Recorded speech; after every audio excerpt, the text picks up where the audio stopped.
On 4th October, we celebrate the feast of St. Francis of Assisi, founder of Franciscan order. Perhaps after Our Lady, the most beloved saint of all time is St. Francis of Assisi. Il povero, the little poor man, yes, little poor man, his character twisted into that of an idiotic hippie. St. Francis' image hasn't fared well, so one must think to find the truth about this glorious saint. He was born in Assisi in 1181 or 1182, the son of Pietro Bernardoni, a wealthy cloth merchant, and his wife Pica, christened Giovanni, his father, most likely because of his fondness of France, later changed his name to Francesco while Francis was still an infant. He grew up to be not only handsome but fun-loving, even frivolous due to his parents having spoiled him a bit.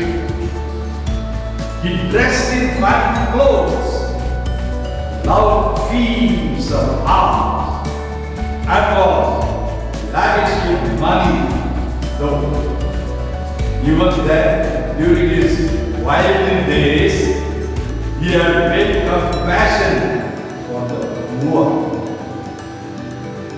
When he was 20 years old, he and his townsmen got involved with a skirmish with the townsmen of Perugia. The men of Assisi lost that battle, and Francis was taken prisoner. For a year, he languished in a Perugian prison, becoming ill, and in his adversity began to turn his thoughts to greater things. When his health returned and he was released, however, he put those greater things to the back of his mind and resolved to have a military career. But it is now that God began to intervene in interesting ways. He had arranged to join with a local knight to take arms against the emperor. But the night before he was to leave, he had a dream of a long hall lined with armor, all of which was marked with a cross. A voice said, "These are for you and your soldiers." And Francis took it to mean he would be a great prince.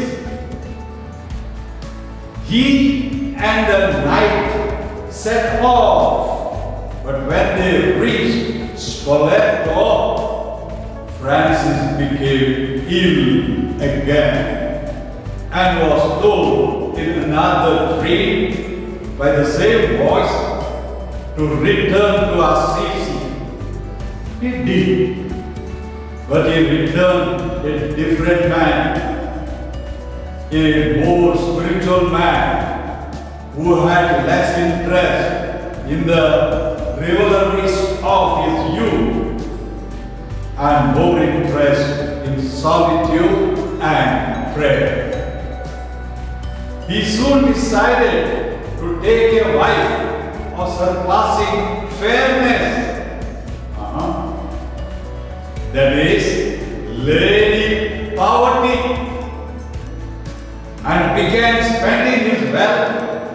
poor, the sick, and the church.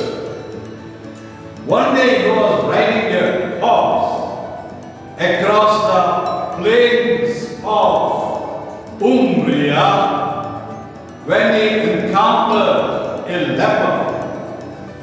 He was naturally repelled, but the Spirit of Christ overcame his repulsion and he embraced the man, giving him all the money he had. He emptied his pockets again during a pilgrimage to Rome when he saw a paucity of offerings left at St. Peter's tomb.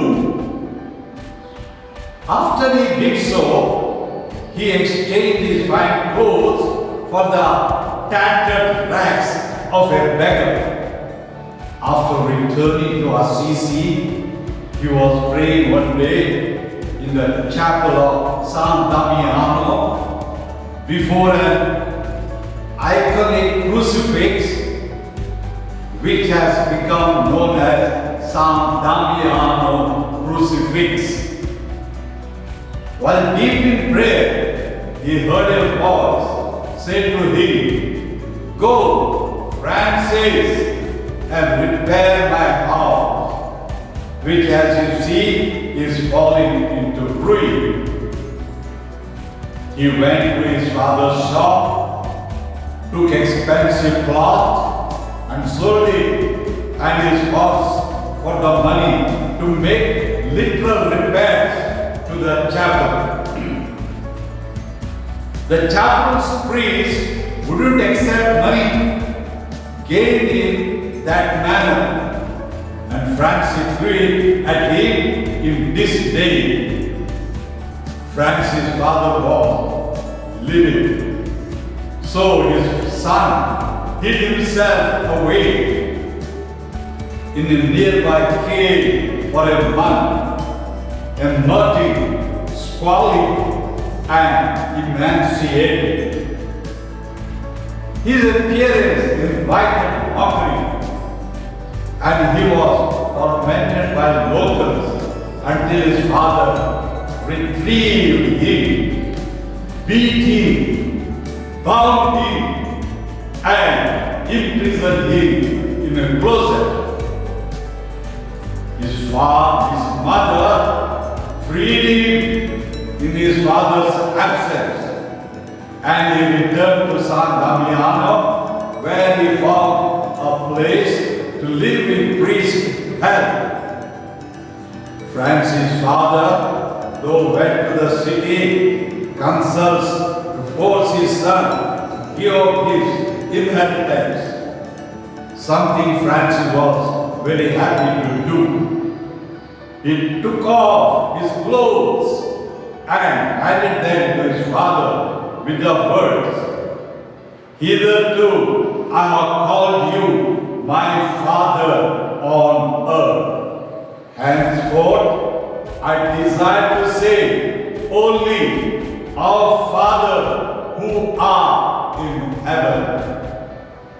His embrace of Lady Poverty was almost complete. He took to the hills of Assisi, where he was confronted by a band of robbers. When asked who he was, he told them, "I am the herald of the great king." Whereupon they took what little he had and threw him into a snow bank. He emerged half frozen and crawled to a monastery where he stayed for a time working in the kitchen. From there he went to Gubbio, where a friend gave him the globe, script and staff of a pilgrim.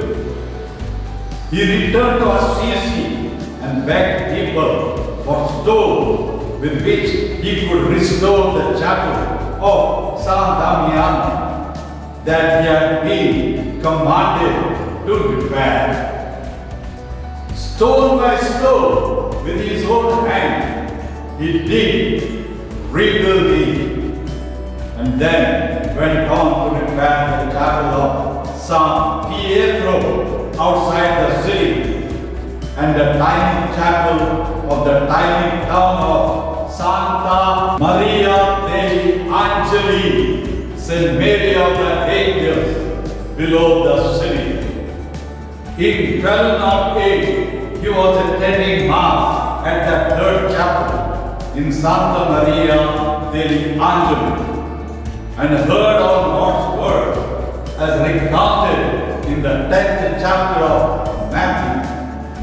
Do not possess gold, nor silver, nor money in your purse, nor scrip for your journey, nor 2 coats, nor shoes, nor a staff, for the workman is worthy of his meat. He took these words literally and to heart, and immediately threw away his cloak, wallet, and staff. Now his embrace of Lady Poverty, the keystone of the Franciscan charism, was consummated, and he began to wear the coarse tunic made of wool, with a cincture made of a knotted robe. Instead of the mockery that had met him earlier, people began to listen and wonder, attracted by his peace and demeanor. He acquired 2 disciples, the first among these being a town magnate, Bernard of Quintaval, and the second being the canon of the cathedral, Peter of Cattaneo. They repaired the church of San Niccolo, where Francis tried to determine God's will for them by 3 times, randomly opening the gospel that sat on the altar. Each time he did so, the passages he found recounted Christ telling his disciples to leave all and follow him. Taking this to be their rule of life, Bernard and Peter began to wear habits like that of Francis and build huts near his by the chapel of Santa Maria degli Angeli. They were soon joined by a third man, Giles, and so were able to go 2 by 2 into the world and spread the message of Christ. The group grew from 4 to 11, and it was at this point that Francis made his first written rule and went to Rome for Pope Innocent III's approval of it, so they could form an official religious order. Innocent is said to have rejected Francis at first, but then changed his mind after he had a dream in which he saw Francis holding up the St. John Lateran Basilica. In any case, Francis and his men returned to Assisi with the tonsure and known as the Friars Minor, the official name for the Franciscan order. In 1211, the Benedictines gave them the tiny chapel at Santa Maria degli Angeli, which Francis had repaired earlier, along with a small tract of land, a portiuncula, that surrounded it. This became the center of the Franciscan order, and the small chapel came to be known as the portiuncula since then. There near the portiuncula villa. They built a few huts of wattle, straw and mud, which they surrounded by a hedge. From there, they would go out 2 by 2, finding work when they could and begging when there was no work to be found. More men joined up, including brother Juniper, the exasperating, renowned jester of the Lord, whose story is recounted in the Little Flowers of St. Francis, and the 3 companions who later wrote about Francis' life, Angelus, Leo, and Rufinus, a cousin of St. Clare, who was to meet up with St. Francis during Lent of 1212. The 18-year-old Clare, after hearing Francis' preaching, was moved to beg to be allowed to follow his way of life. On Palm Sunday, she secretly left her father's house and with 2 friends went to join up with the friars who met them bearing torches in a procession at the Bushionga. Francis cut her hair, gave her a habit, and sent her to live with Benedictine nuns until the friars could build a convent for her. The Benedictines were kind enough to give him the chapel of San Damiano, the first chapel Francis had repaired with his own hands, and the friars built a convent there to adjoin it. Clare and her sisters, who were then known as the Order of Poor Ladies, but are known now as the Poor Clares, made this their home. In autumn of that same year, Francis planned to go to Syria to convert the Saracens, was spoiled when he was shipwrecked and ruined off the coast of what is now eastern Croatia and western Serbia. He evangelized in central Italy before making another attempt to convert the infidels, this time in Morocco. But once again he ran into trouble. He became quite ill and never made it out of Spain. Back to Italy, he went to preach and to convert souls. He became widely popular with crowds gathering where he went and falling under his spell. Once while preaching in Camara, Italy, coast where they call it Camera. So many people wanted to join his order after hearing him preach that he decided to fashion a third order for lay people. In 1219, he made his third and this time successful attempt to counter the infidels. He made it to Syria, was taken to prison, but used the opportunity to meet with the Sultan and attempt to convert him. Though he was unable to convince him of the truth of Christ, he was able to get the Sultan to agree to treat the Christian prisoners. Was better. Back in Italy, he had to spend time reorganizing his order and rewriting his rule. Said rule becoming known as the Regula Bullata. In 1223, in Reggio, Italy, he was inspired by his love of Christmas to set up a nativity scene, a devotion that Catholics still practice to this day. In 1224, he was given the great honor to bear the stigmata of Christ.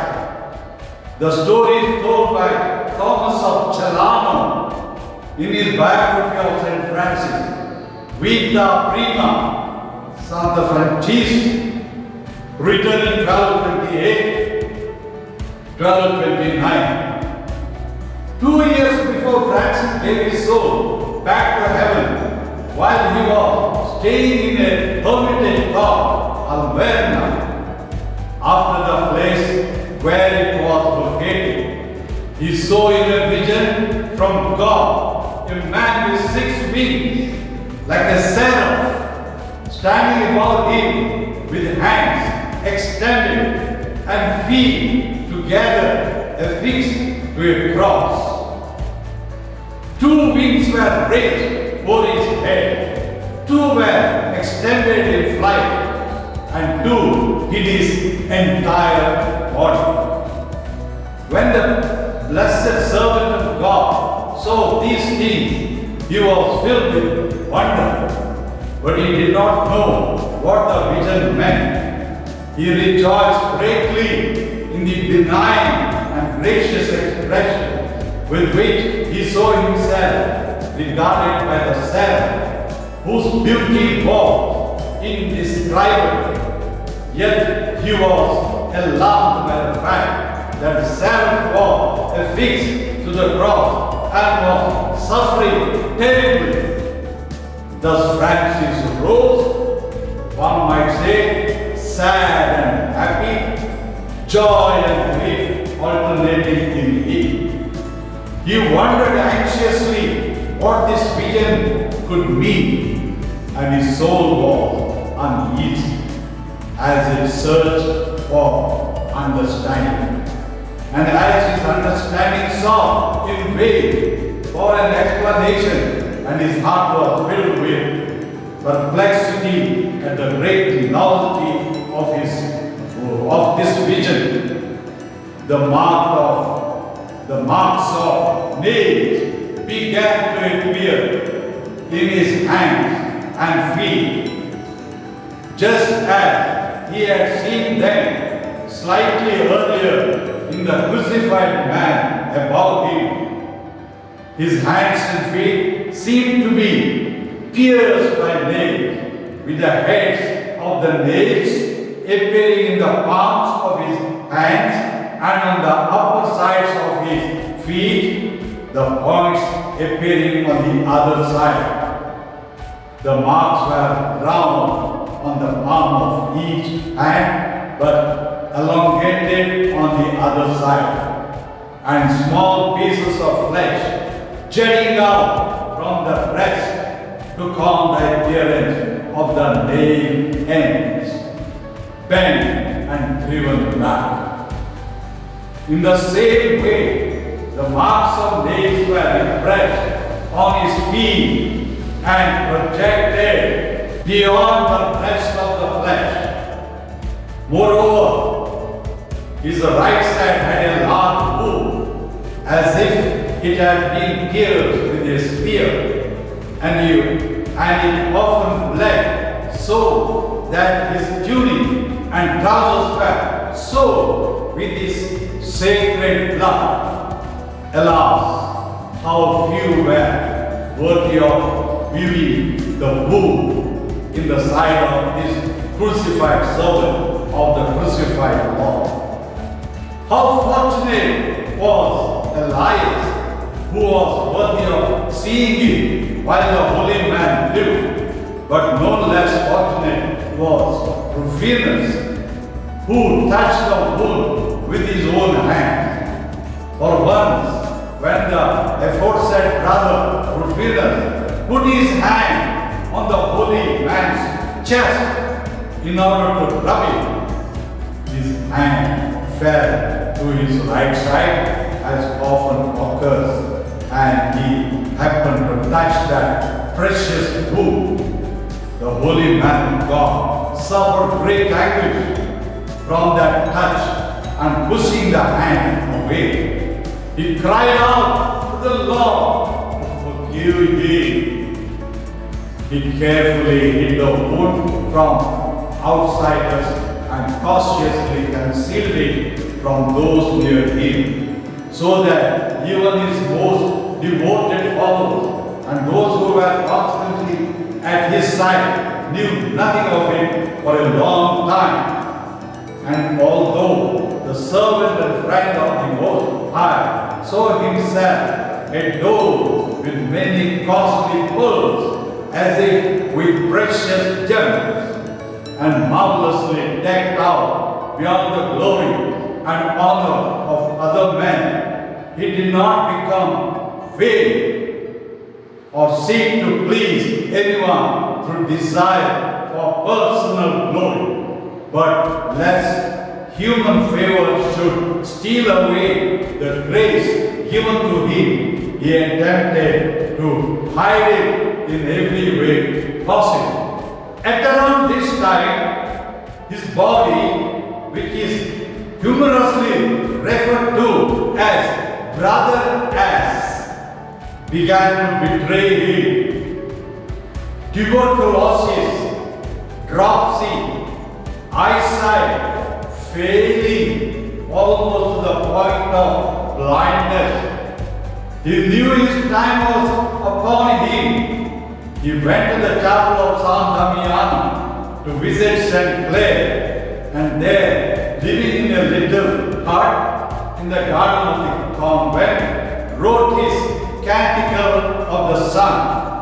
He then moved on to Assisi to die in his beloved Porciuncula, surrounded by his brothers, including a woman he deemed a brother, the Lady Jacoba, whom he referred to as Brother Jacoba. On October 3rd, 1226, they read to him the account of Christ's Passion from the book of St. John, and then he recited Psalm 141. After praying the last verse, after having prayed, "Bring my soul out of prison," he died. The Catholic Encyclopedia tells us what happened next. His body was on 4th October borne in triumphant procession to the city. A hall being made at St. Damiano's, that St. Clare and her companions might venerate the sacred stigmata now visible to all, and it was placed provisionally in the Church of St. George, now within the enclosure of the Monastery of St. Clare, where the saint had learned to read and had first preached. Many miracles are recorded to have taken place at his tomb. Francis was canonized at St. George by Gregory the Ninth, 16th July, 1228. On that day, following the Pope laid the first stone of the great double church of St. Francis, erected in honor of the new saint, and thither on 25th May 1230, Francis' remains were secretly transferred by Brother Elias and buried far down under the high altar in the lower church. Hereafter lying hidden for 6 centuries like that of St. Clare's, Francis' coffin was found 12th December 1818. As a result of a toilsome search lasting 52 nights. This discovery of the saint's body is commemorated in the order by a special office on 12th December, and that of his translation by another on 25th His feast is kept throughout the church on 4th October, and the impression of the stigmata on his body is celebrated on 17th September. Thank you. Happy feast of Saint Francis to all of you.